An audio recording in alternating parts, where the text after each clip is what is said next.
ദൈവ തിരുനാമത്തിന് സ്തോത്രം ചെയ്യുകയും സ്തുതിക്കുകയും ചെയ്യുന്നു. ക്രിസ്തുവിൽ അനുഗ്രഹീതരും ദൈവത്താൽ ധന്യരും ഓരോ ദിവസവും വചനപ്രകാരം ജീവിച്ച് നിത്യതയിലെത്തുവോളം കർത്താവിനെ അനുസരിച്ചും മാനിച്ചും മുന്നോട്ട് പോകാൻ ദൃഢപ്രതിജ്ഞയോടെ ദൈവകൃപയിൽ ആശ്രയിക്കുന്ന എന്നെ എന്നും കേൾക്കുന്ന എനിക്ക് ഏറ്റവും പ്രിയമുള്ള സഹോദരങ്ങളെ, സഹോദരിമാരെ, കർത്തൃദാസന്മാരെ, അനുഗ്രഹീതമായ ഈ നല്ല നിമിഷത്തിനായിട്ട് ദൈവത്തിന് നന്ദിയോടെ സ്തോത്രം ചെയ്യുന്നു.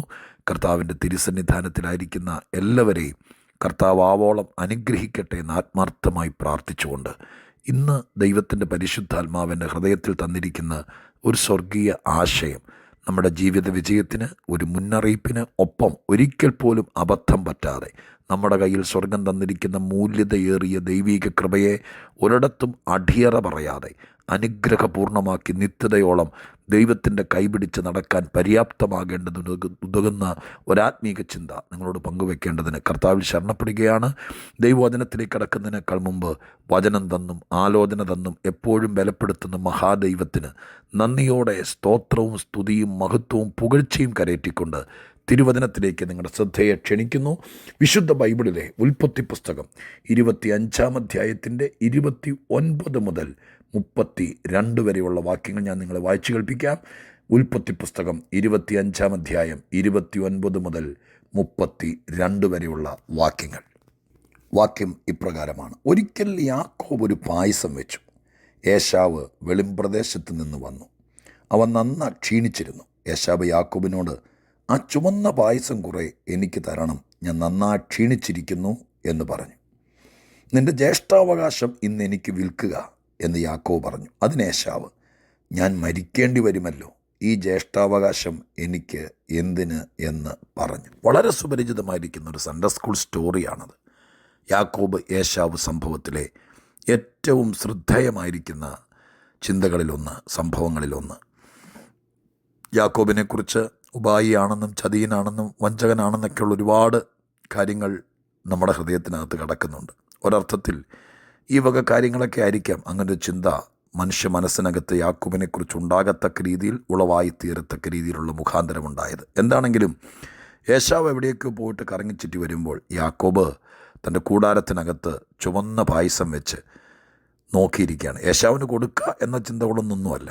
ഇനി ഏശാവിനെ പറ്റിക്കാനോ ഏശാവിൻ്റെ ജ്യേഷ്ഠാവകാശം മേടിച്ചെടുക്കാനോ ഏശാവിനെ കൊതിപ്പിക്കാനോ ആണെന്നൊന്നും എൻ്റെ വായനയിൽ ഞാൻ പോസിറ്റീവായി ചിന്തിക്കുന്ന ഒരാളെക്കുറിച്ച് മോശമായിട്ട് ചിന്തിക്കാൻ മാക്സിമം ശ്രമിക്കുകയല്ല.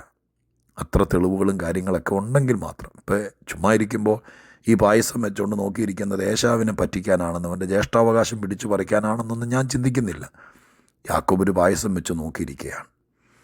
നോക്കിയിരിക്കുമ്പോൾ ഏശാവ് ക്ഷീണിച്ച് കയറി വരുന്നു. ക്ഷീണിച്ച് കയറി വന്നിട്ട് സഹോദരനോട് ചോദിക്കുന്നുടാ, നിൻ്റെ ആ ചുവന്ന പായസം എനിക്ക് ഇച്ചിരി തരണം. യാക്കോബ് ഏശാവിനോട് പറഞ്ഞത്, നിൻ്റെ ജ്യേഷ്ഠാവകാശം എനിക്ക് താ, അങ്ങനെയാണെങ്കിൽ തരാം. വാസ്തവത്തിൽ അത് ചോദിക്കാൻ പാടുള്ളതല്ല. അവരുടെ പഴയ പശ്ചാത്തലമൊന്നും എനിക്കറിയില്ല.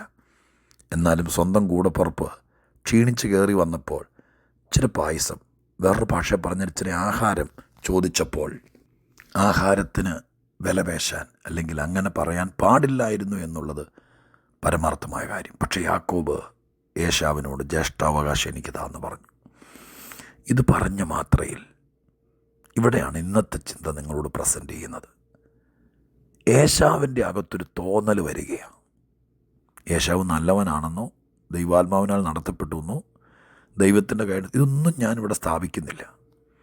ഒരു സാധാരണക്കാരനായിരിക്കുന്ന മനുഷ്യൻ വിശപ്പിൻ്റെ വിളി കൊണ്ട് മുമ്പിലിരിക്കുന്ന ആഹാരം അല്പം ലഭിച്ചാൽ ക്ഷീണം മാറി പിടിച്ചു നിൽക്കാമെന്നുള്ള വിചാരത്തോടെ സ്വന്തം കൂടപ്പുറപ്പിനോട് ആഹാരം ചോദിക്കുമ്പോൾ ആഹാരത്തിന് ജ്യേഷ്ഠാവകാശം മറുവിലയായി തരണമെന്നാവശ്യപ്പെട്ട് വിലപേശി നിൽക്കുന്ന സഹോദരൻ്റെ മുമ്പിൽ പെട്ടെന്ന് മനസ്സിനകത്തേക്കൊരു തോന്നൽ വരുന്ന വാചകം, അത് മാത്രമാണ് ഇന്നെന്നെ വളരെ വളരെ ഹൃദയത്തിൽ ശ്രദ്ധേയമാക്കിയത്.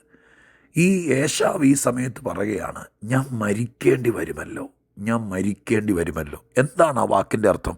ഏശാവിൻ്റെ മനസ്സിനകത്ത് തോന്നുകയാണ്, ഈ പായസം കുടിച്ചില്ലെങ്കിൽ ഞാൻ മരിക്കേണ്ടി വരും, ഈ പായസം കിട്ടിയില്ലെങ്കിൽ ഞാൻ മരിക്കേണ്ടി വരും. ആ വാക്ക് ഞാൻ വളരെ വളരെ ശ്രദ്ധിച്ചു. എന്നിട്ടാണ് റെക്കോർഡ് ചെയ്യാൻ വേണ്ടി പ്രാർത്ഥിച്ചിട്ടിരിക്കുന്ന ദൈവമക്കളെ. വിശപ്പിന് ശക്തിയുണ്ടെന്ന് എനിക്കറിയാം. വിശന്നാൽ തലകറക്കം ഉണ്ടാകും, വിശന്നാൽ ബോധം കെട്ട് വീഴും. വിശപ്പ് ചില ദിവസങ്ങൾ നീണ്ടു നിന്നാൽ ചിലപ്പോൾ മരണം വരെ സംഭവിക്കാം. പട്ടിണി കിടന്ന് മരിച്ചവരുണ്ട്.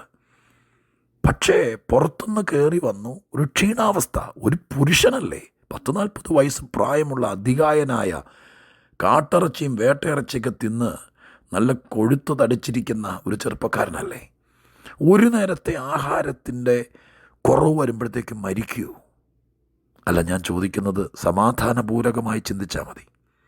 ഏശാവ് ഈ പറഞ്ഞതിനകത്ത് ന്യായമുണ്ടോ? ഇപ്പം ഈ പായസം കുടിച്ചില്ലെങ്കിൽ അദ്ദേഹം മരിക്കുമായിരുന്നു. ഞാൻ വിചാരിക്കുന്നത് ദൈവമക്കളെ, ഇല്ല. ഈ പായസം കുടിച്ചതുകൊണ്ടല്ല പുള്ളി ജീവിച്ചിരുന്നതും, ഈ പായസം കുടിക്കാത്തതിൻ്റെ പേര് തല ഇറങ്ങി വീണ് ചാവത്തുമില്ലായിരുന്നു.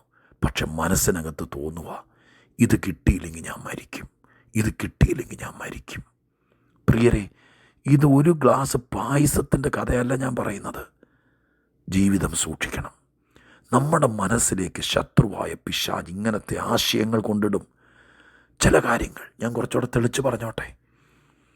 ചിലപ്പോൾ ചില കാര്യങ്ങൾ കിട്ടിയില്ലെങ്കിൽ ഞാൻ മരിക്കും എന്ന് വെല്ലുവിളിക്കുന്ന ആൾക്കാരുണ്ട്. വെല്ലുവിളിക്കുന്ന ആൾക്കാർ. ഈ പ്രേമവും സ്നേഹമൊക്കെ ഉണ്ടല്ലോ, ഞാൻ അതോടെ ഒന്ന് കയറ്റി പറഞ്ഞോട്ടെ. ഇതങ്ങ് മൂത്ത് കഴിയുമ്പോൾ ഈ കാമിതാക്കൾ അല്ലെങ്കിൽ ഇങ്ങനെയുള്ള ആളുകൾ, നിന്നെ എനിക്ക് കിട്ടിയില്ലെങ്കിൽ, നിൻ്റെ കൂടെ ജീവിച്ചില്ലെങ്കിൽ ഞാൻ മരിക്കും, ഞാൻ മരിക്കും. ഒന്നുമില്ല, വെറുതെയാ. മരിക്കുമെന്നൊരു തോന്നലകത്ത്. പിന്നെ ജീവിച്ചിട്ട് കഥയില്ല, ഇവിടെ തലകറങ്ങി വീഴും, ഇവിടെ അവസാനിക്കും, ഇവിടെ എല്ലാം നിശ്ചലമാകും എന്നൊരു തോന്നൽ നമ്മുടെ അകത്തിടുന്ന എന്തോ ഒരു ശക്തിയുണ്ട് ദൈവമക്കളെ, എന്തോ ഒരു ശക്തിയുണ്ട്. ഞാൻ ആത്മാർത്ഥമായി പറയാം, ചില കാര്യങ്ങളൊക്കെ സൂക്ഷ്മതയോടെ, ഒന്നുമില്ല, എൻ്റെ ദൈവം എൻ്റെ കൂടെയുണ്ട്, ഇതിനെ തരണം ചെയ്യാനുള്ള കൃപ എനിക്ക് തരും. ഇത് നാണക്കേടായിപ്പോയി, ഇത് കൈവിട്ടുപോയി, ഒത്തിരി ലോസ്, ഒത്തിരി നഷ്ടങ്ങൾ വന്നു, അതുകൊണ്ടിപ്പോൾ ഞാൻ മരിക്കും, അതുകൊണ്ട് ഞാൻ തീരും, ഇനി എനിക്കൊരു അംഗീകാരം കിട്ടില്ല, ഇനി ഞാനില്ല, ഇനി ഞാൻ ജീവിച്ചിരിക്കില്ല, ജീവിച്ചിട്ട് കഥയില്ല, ഇനി ആൾക്കാരുടെ മുഖത്തൊക്കെ. ഈ ചോദ്യങ്ങളൊക്കെ ഇതിൻ്റെ ഉപചോദ്യങ്ങളാണ്, ചുമ്മാ തോന്നലാണ്.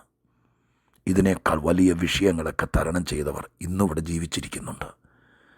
ഏശാവിൻ്റെ ഹൃദയത്തിനകത്തേക്ക് കയറി വന്നു, ഈ പായസം കുടിച്ചില്ലെങ്കിൽ ഞാൻ മരിക്കും, ഞാൻ തീരും, ഞാനിനിയില്ല, ഈ പായസത്തിനകത്താണ് എൻ്റെ ജീവിതം, ഇതില്ലെങ്കിൽ തീർന്നു.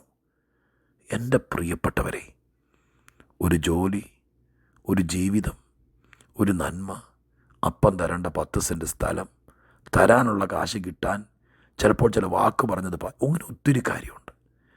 ഇത് നടന്നില്ലെങ്കിൽ ഞാൻ ഇനി ഇല്ലാതെയാകും എന്ന ചിന്ത നിങ്ങളുടെ മനസ്സിനകത്ത്, ആരുടെയൊക്കെയോ ജീവിതത്തിനകത്ത് ഇന്ന് ഓഗസ്റ്റ് മാസത്തിലെ ആദ്യത്തെ ദിവസങ്ങളിൽ സാത്താൻ ഇങ്ങനെ, ഞാൻ എപ്പോഴും പറയുന്ന പോലെ, തേനീച്ചക്കൂട് പോലെ, കടന്നൽക്കൂട് പോലെ ഇങ്ങനെ ചിന്ത കൊണ്ട് തരിക.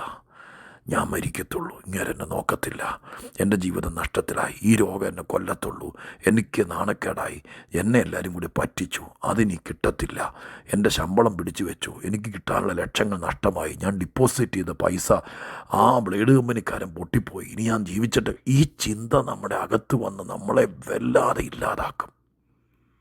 ഏശാവ് ചെയ്തതെന്താണെന്നറിയാമോ? അദ്ദേഹം ജ്യേഷ്ഠാവകാശം എന്തിന്, ഞാൻ മരിക്കും എന്ന് പറഞ്ഞ് അദ്ദേഹം ജ്യേഷ്ഠാവകാശം വിറ്റു.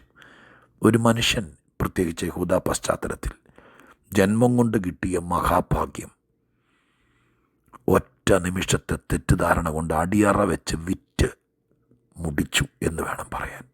ചുമ്മാ തോന്നൽ. മരിക്കില്ലായിരുന്നു സഹോദര, ഏശാവേ മരിക്കില്ലായിരുന്നു, വെറുതെ തോന്നിയതാ. എന്തെങ്കിലും വഴിയിലൂടെ നീ ആഹാരം കഴിച്ച് ജീവിച്ചേനെ. നിൻ്റെ കയ്യിൽ നിന്ന് നിൻ്റെ ജീവിതത്തിൻ്റെ ഏറ്റവും സുന്ദരമായിരിക്കുന്ന ഈ പ്രയോറിറ്റി നഷ്ടപ്പെടില്ലായിരുന്നു. ഞാൻ ആരോടോ ദൈവാത്മാവിൽ കണ്ടുകൊണ്ട് പ്രവചിക്കുക, അരുത്, അരുത്, നീ ഞരമ്പ് മുറിക്കരുത്, നീ ദുർചിന്തകളുമായി നടക്കരുത്. ഒന്നും സംഭവിച്ചിട്ടില്ല, ഒന്നും സംഭവിക്കത്തുമില്ല, ആകാശം ഇടിഞ്ഞൊന്നും വീഴില്ല. എന്ത് കാര്യമെന്ന് എനിക്കറിയില്ല, പക്ഷെ രാവിലെ മുതൽ ഈ വാക്യം ഞാൻ 10 വട്ടം ചിന്തിച്ചു. ഇതിനകത്തുനിന്നൊരു ദൂതുണ്ടാകുമോ? ഇതിനകത്തുനിന്ന് 10 മിനിറ്റ് കൊണ്ട് ആളുകളെ ബോധിപ്പിക്കാൻ പറ്റുമോ? ഇതൊരു സൺഡേ സ്കൂൾ സ്റ്റോറിയല്ലേ. പക്ഷെ ദൈവം എന്നോട് ഇപ്പോൾ പറയുന്നു, അരുത്, നിനക്കൊന്നും നഷ്ടപ്പെടാനില്ല. ദൈവം നിനക്ക് തന്ന ഒരുപാട് അവകാശങ്ങളുണ്ട്. ദൈവം നിന്നെ വീണ്ടെടുത്ത് രക്ഷിച്ച് നിൻ്റെ പേര് സ്വർഗത്തിലെഴുതി നിന്നെ പ്രതീക്ഷിച്ചിരിക്കുക. നീ വീട്ടിലെ പ്രതീക്ഷയാണ്, നീ നിൻ്റെ കുടുംബത്തിൻ്റെ സ്വപ്നമാണ്, നിനക്കൊരു ഭാവിയുണ്ട്. അതിനെല്ലാ കാര്യവും ദൈവം നിന്നിൽ ഡിപ്പോസിറ്റ് ചെയ്തിരിക്കുക. നീ അത് അടിയറ വയ്ക്കരുത്. നീ ദൈവത്തെ കോപിപ്പിക്കരുത്. നീ നിൻ്റെ രക്ഷയെ വിൽക്കരുത്. യേശുവിനെ മറക്കരുത്. നിനക്ക് തന്ന സൗഭാഗ്യം തള്ളിക്കളയരുത്. നീ മരിക്കത്തില്ല. നിനക്കൊന്നും നഷ്ടപ്പെടാനില്ല. തോന്നലുകളുടെ പുറകെ പോകരുത്. ഒന്നും സംഭവിക്കത്തില്ല. ഞാൻ പ്രാർത്ഥിക്കാം. യേശാവ് പറഞ്ഞു, ഞാൻ മരിക്കും. ആ വാക്കാട്ടോ എന്നെ വല്ലാതെ വേദനിപ്പിച്ചത്, എന്നെ വല്ലാതെ ചിന്തിപ്പിച്ചത്. ഒരു നേരത്തെ പായസം കുടിച്ചില്ലെങ്കിൽ മരിക്കുമെന്നോ? എന്തേ പറയുന്നേ?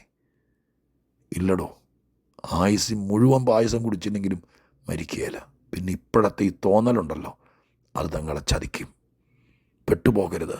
ഞാൻ പ്രാർത്ഥിക്കാം. പരിശുദ്ധ ദൈവമേ, ഞങ്ങളുടെ സ്വർഗീയ പിതാവേ, പ്രലോഭനങ്ങൾ കൊണ്ടും ചില പ്രത്യേക സാഹചര്യത്തിലും ഞങ്ങളെക്കൊണ്ട് ഇതുപോലത്തെ തോന്നലുകൾ, ഇത് കിട്ടിയില്ലെങ്കിൽ, അത് തന്നില്ലെങ്കിൽ, ഇതൊത്തില്ലെങ്കിൽ ഞാൻ ചാവും, ജീവിച്ചിട്ട് കഥയില്ല എന്നൊക്കെ ചിന്തിപ്പിക്കുന്ന പോഷ്കിൻ്റെ ആത്മാവിനെ ശാസിച്ചുകൊണ്ട് തൻ്റെ ജനത്തെ രക്ഷിക്കുന്ന ദൈവത്തിനായി സ്തോത്രം ചെയ്യുന്നു.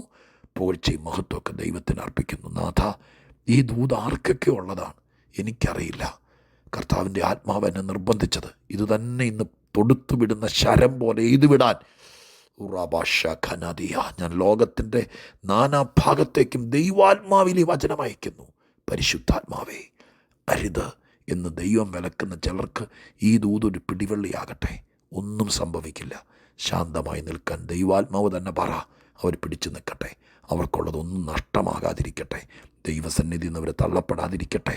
ഒരാജന്മ ശത്രുവിനെ പോലെ ദൈവത്തിൻ്റെ സന്നിധി വിട്ട് ഓടേണ്ടി വരാതിരിക്കട്ടെ. കൃപയിൽ നിലനിൽക്കട്ടെ. ജനത്തിനായി പ്രാർത്ഥിക്കുന്നു യേശുവിൻ നാമത്തിൽ തന്നെ. ആമേൻ.